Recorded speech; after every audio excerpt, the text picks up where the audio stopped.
ഇന്ന് തന്നെ ഡൗൺലോഡ് ചെയ്യൂ. കാണൂ നിങ്ങളുടെ ഫേവറേറ്റ് ഷോസ്. പറയുന്നത് ടെൻഷൻ അടിപ്പിക്കാനല്ല. അവിടെ വീണിട്ടുള്ള ആരെയും ജീവനോടെ കിട്ടിയിട്ടുള്ള ചരിത്രമില്ല. സത്യം പറഞ്ഞ പൂർണ്ണമായ ശവശരീരം പോലും കിട്ടിയിട്ടില്ല.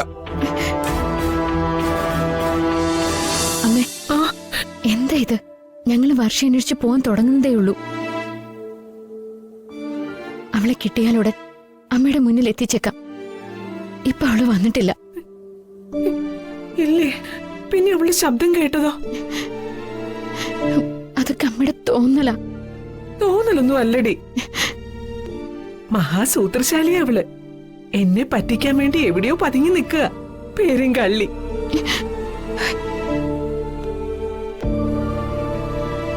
ചന്ദ്രു, എന്താ നീ ഇങ്ങനെ പിച്ചും പേയൊക്കെ പറയുന്നത്? നിനക്കെന്താ സമനില തെറ്റിയോ?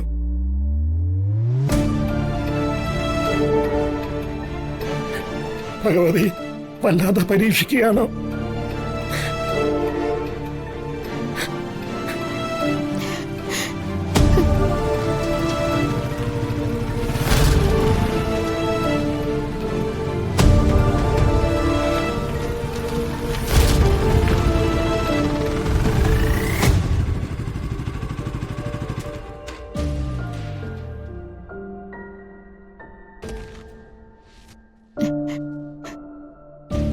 എത്ര നേരായി ജഗ, നമുക്ക് പോവാം. വന്ദനെ, എനിക്ക് നിന്നോട് വളരെ പ്രധാനപ്പെട്ട ഒരു കാര്യം സംസാരിക്കാനുണ്ട്. ഇപ്പൊ ഒരു കാര്യം കേക്കണ്ട. വർഷം അന്വേഷിച്ച് വന്നിട്ട് മതി ഏത് കാര്യവും. വാ പോവാം. മോനെ, അപകടം പിടിച്ച സ്ഥലത്തൊന്നും ഇറങ്ങി അന്വേഷിക്കാൻ പോകരുത്. വളരെ സൂക്ഷിച്ചു വേണം. ശരി അച്ഛാ.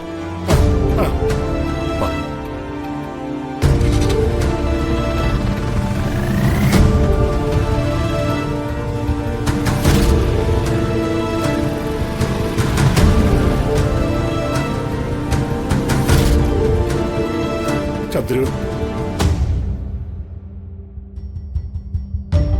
വർഷമോള് വന്നിട്ടില്ലെന്ന് ഇപ്പൊ മനസ്സിലായില്ലേ?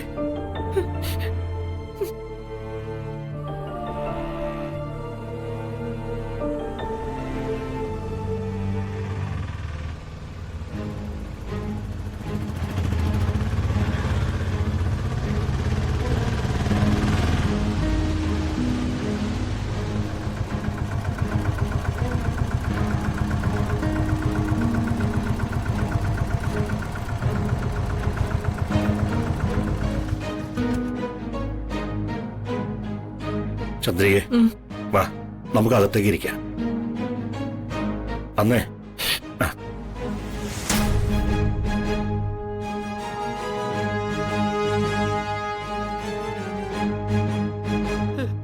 എവിടെ എന്റെ തന്തേൻ തള്ളേന്ന് പറഞ്ഞ രണ്ടെണ്ണം?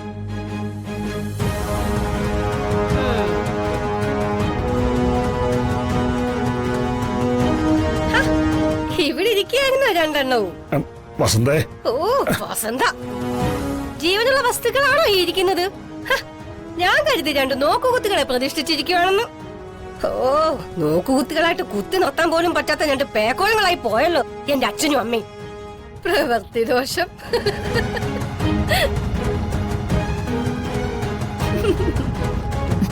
വസന്തേച്ചി, ഇവിടുത്തെ സാഹചര്യങ്ങള് ഇവിടുത്തെ സാഹചര്യങ്ങളെല്ലാം മനസ്സിലാക്കിയിട്ട് തന്നെയാണ് ഞാൻ ഇങ്ങോട്ട് വന്നത്.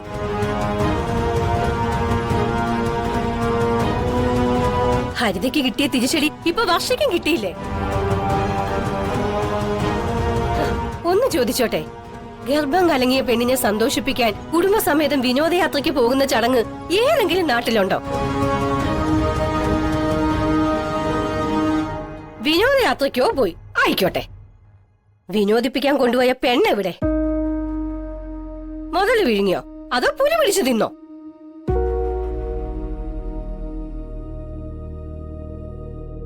ഇങ്ങനെ കണ്ണിച്ചോറിയില്ലാത്ത വർത്തമാനം പറയല്ലേ. പറയൂടി, പറയും ഞാൻ. അത്രയ്ക്കുണ്ട് എനിക്ക് ദണ്ണം. ഈ തറവാട്ടിലെ ഏറ്റവും മൂത്ത മോളാ ഞാൻ. എന്നെ കാണാതായിട്ട് ചത്തുപോയോ ജീവിച്ചിരിപ്പുണ്ടോ എന്നൊന്നും അന്വേഷിക്കാൻ ഇവിടെ ആർക്കും നേരം ഉണ്ടായിരുന്നില്ലല്ലോ.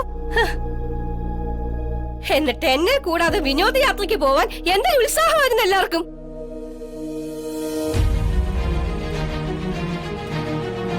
ഞാനും കൂടി ഒപ്പം ഉണ്ടായിരുന്നെങ്കിൽ വർഷയ്ക്ക് ഈ ദുർവിധി സംഭവിക്കുമായിരുന്നോ? സംഭവിക്കാനുള്ള കാര്യമായിരുന്നെങ്കിൽ ആരോടൊപ്പം ആയിരുന്നെങ്കിലും അത് സംഭവിക്കുക തന്നെ ചെയ്യും. ഹാ. അത് വർഷയ്ക്ക് നിശ്ചയപ്പെട്ടിട്ടുള്ള വിധിയായിരുന്നു. ഓ, അങ്ങനല്ലേ പറയൂ. എന്നെ ഒറ്റപ്പെടുത്തുകയും കുറ്റപ്പെടുത്തുകയും ചെയ്യുന്ന കാര്യത്തില് നിങ്ങളൊക്കെ ഒറ്റക്കെട്ടല്ലേ?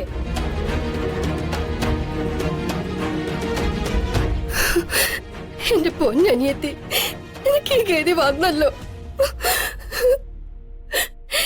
ഈ ചേച്ചിയോട് അല്പമെങ്കിലും സ്നേഹവും അനുകമ്പയും ഒക്കെ ഉണ്ടായിരുന്നത് വർഷയ്ക്ക് മാത്രമായിരുന്നു. വസന്തേച്ചി തികച്ചു വിളിക്കത്തില്ലായിരുന്നു അവള്. ആ പാവത്തിനെ എല്ലാരും കൂടെ കൊണ്ടുപോയി കൊലക്കി കൊടുത്തില്ലേ? അയ്യോ എന്റെ ദൈവമേ, ഞാനിത് എങ്ങനെ സഹിക്കും?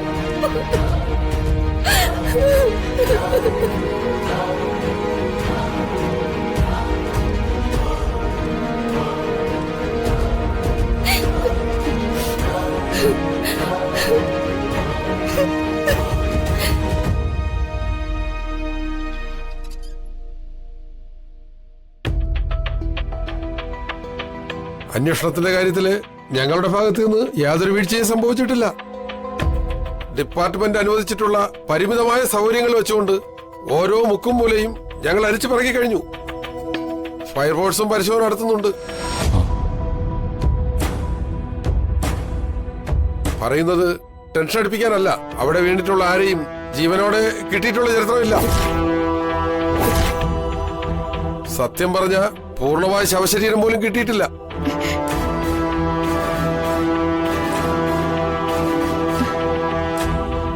കാട്ടുജന്തുക്കൾ കടിച്ചു മുറിച്ച അവസ്ഥയിലും അഴുകി ജീർണിച്ച അവസ്ഥയിലുമുള്ള ചില ശരീരഭാഗങ്ങൾ മാത്രമേ കിട്ടിയിട്ടുള്ളൂ. അതും കിട്ടിയെങ്കിൽ കിട്ടിയെന്ന് പറയാം. പക്ഷേ കാണാതെ ഇത്രയും നേരം കഴിഞ്ഞിട്ടും വർഷയുടെ ബോഡിയോ വസ്ത്രങ്ങളോ പോലും കണ്ടെത്താൻ കഴിഞ്ഞിട്ടില്ല.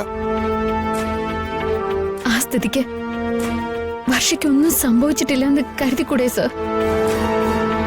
നിർത്തിവെച്ചിരിക്കുന്ന വർഷയ്ക്ക് വേണ്ടിയുള്ള തിരച്ചിൽ വീണ്ടും ആരംഭിക്കണം എന്നുള്ള ആവശ്യമാണ് ഞങ്ങൾക്കുള്ളത്. വർഷ ഇപ്പോഴും ജീവിച്ചിരിക്കുന്നുവെന്നാണോ നിങ്ങളുടെ വിശ്വാസം? അതിന് സാധ്യത വളരെ കുറവാണ്.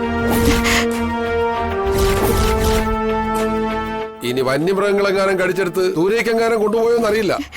സർ, എന്റെ കുഞ്ഞനിയത്തിയാണ്. ഇനിയും കണ്ടു സ്നേഹിച്ചും കൊതി തീർന്നിട്ടില്ല ഞങ്ങൾക്ക്. അഥവാ വർഷയുടെ മരണം സംഭവിച്ചെന്ന് തന്നെ ഇരുന്നോട്ടെ, അന്വേഷണം നിർത്തിവെക്കരുത് സാർ.